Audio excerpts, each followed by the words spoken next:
Okay, so I got a message yesterday from someone asking me about my shaft punch. And just to be clear, this is not my invention. This has probably been used many times for hundreds if not thousands of years.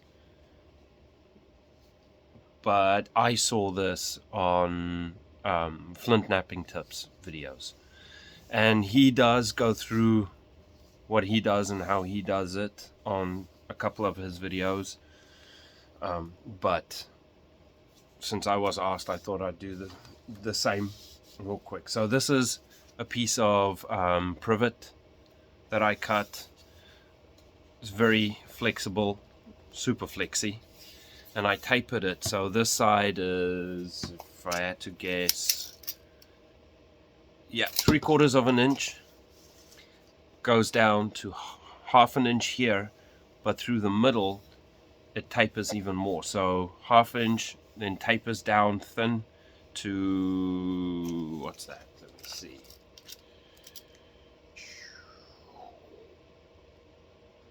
Just under half inch, and then back to that, so that this middle part, this section here, or the first third of it, flexes a little bit more. And then I've got half inch up the top here, which I then tapered ever so slightly to fit my punches. And then what you want to do is, I'm sure everybody has seen it, but pinch this thing in under this leg like that, and I use this leg to kind of push down there, and this leg I've got a little bit up, so I've got, this is pressure on there always. And then on the other end of it, on this end that goes to the ground, I've got this wadded up leather that fits over that like that, so it's nice and soft, spongy.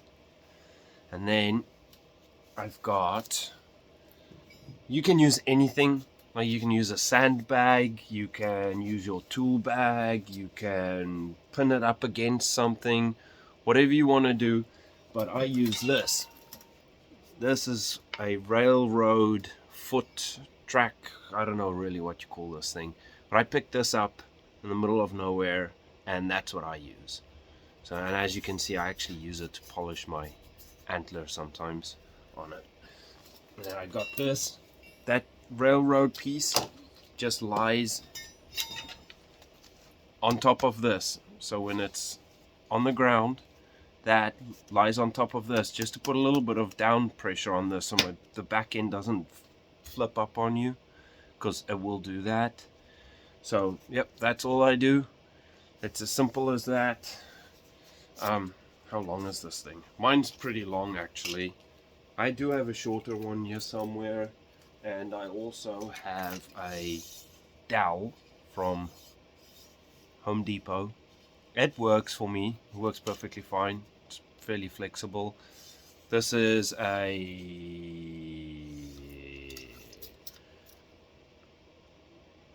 5/8 dowel. Probably want to go thinner than that, like half inch, but it works perfectly fine. Like, I've never had any issues with it, and I will sometimes use this one. As you can see, this is where my railroad thing lies on top, so it just rests on that like that, on an angle, with the leather on this end.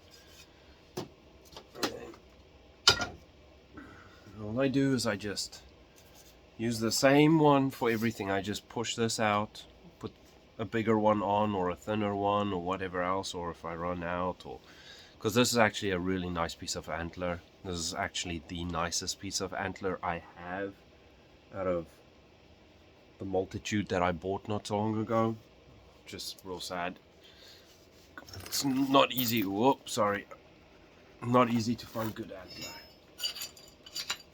even from people that claim to be Flint knappers. And then when the weight is on there like that. That holds my end down, this bottom end down. On this side, like I've got it pinched in there. It's not very tightly pinched, it's just kind of comfortable. It just holds it really. And then my leather.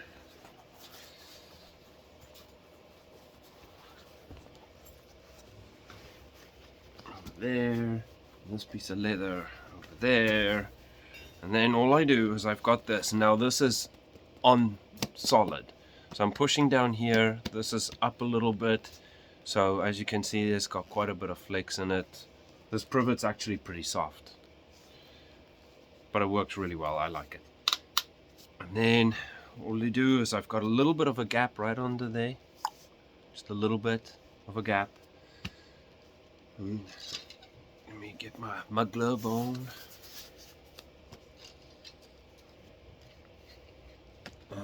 Let's see if I got a broken biface somewhere I can smack around a bit. Yeah, we'll do this one. This was a broken something I won't get into.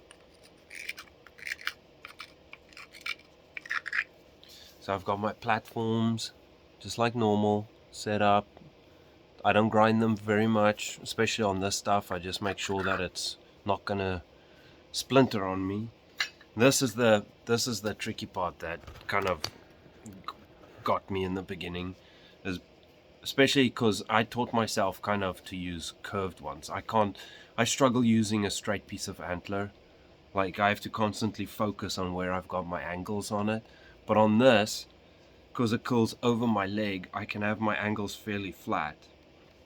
So all I do now is I'll get it on a nice little spot on the antler, and then I'll adjust my angle this way.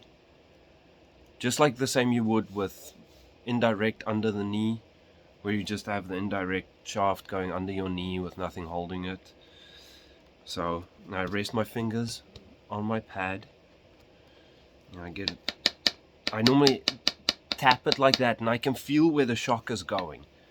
So I tap it like that, and I can feel the shock going to the back of my hand, and I can feel where the shock is going with my fingers underneath.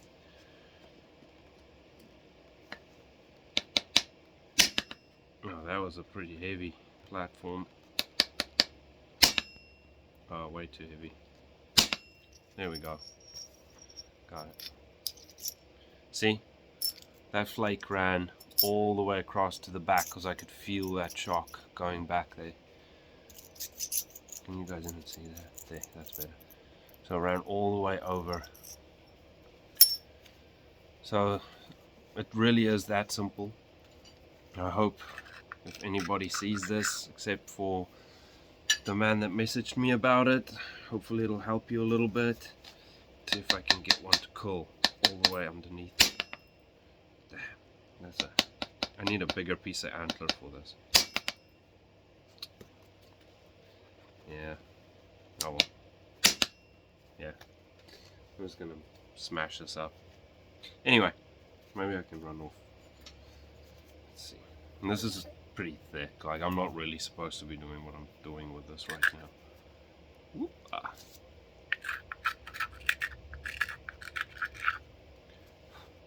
That'll be better, hopefully.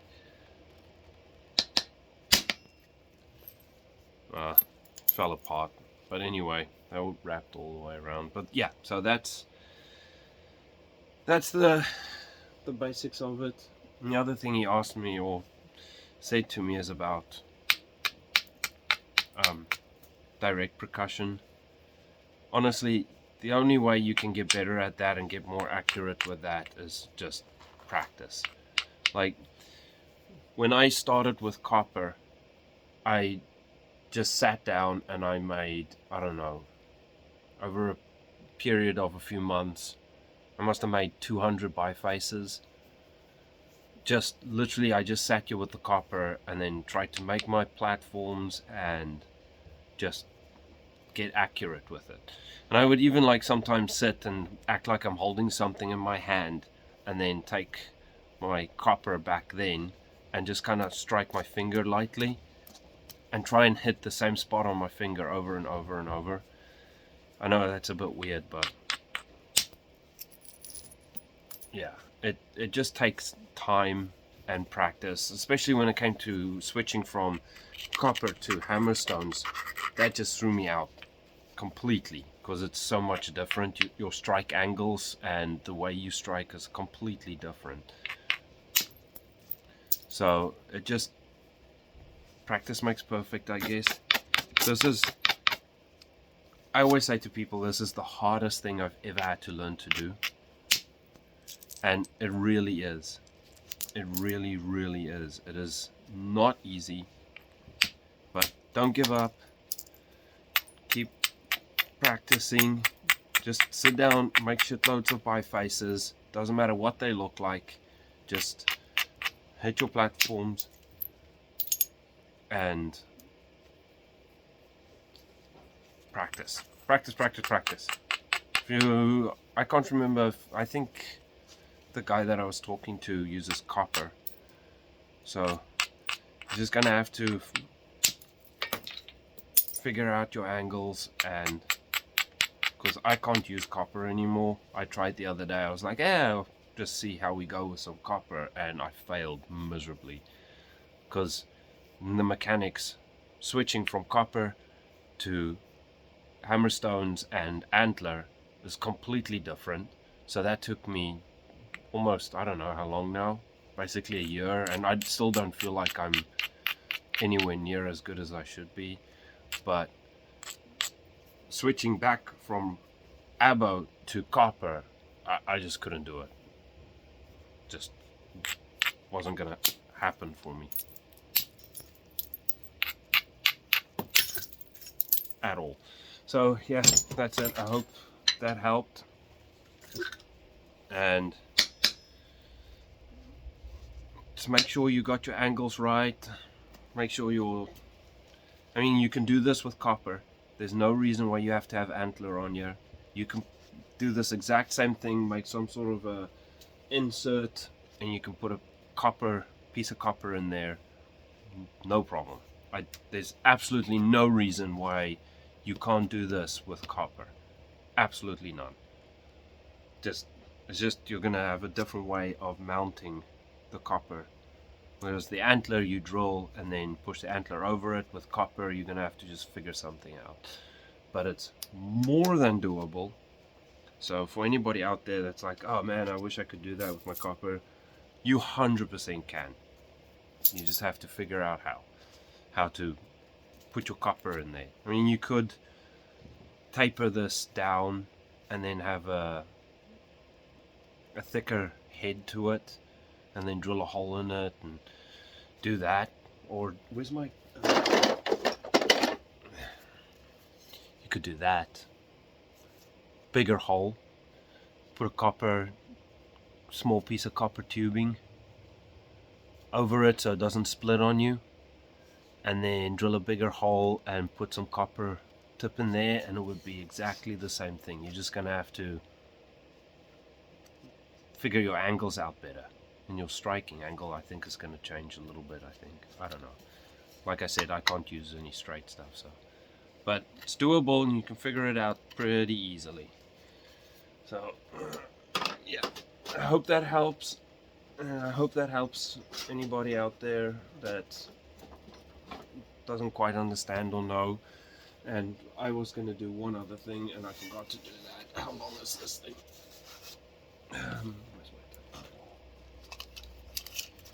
So mine is 32 inches long, but I would suggest you figure out how long you want it with the height of your chair, because if you sit lower down, this is probably going to be shorter. If you sit higher up, it's going to be longer, unless your angle completely changes on you. So I like it at a certain angle in a certain spot every time. So just figure it out for the chair you're sitting on. If you're sitting on a bucket, then measure it for the bucket or a chair or whatever else. This is an old steel framed chair that I cut the legs off to make it shorter. But yeah, anyway, no flint napping today, just a quick tippy tip on how to make one of these things. Anyway, yeah, I guess that's it. Can't think of anything else. See you guys later.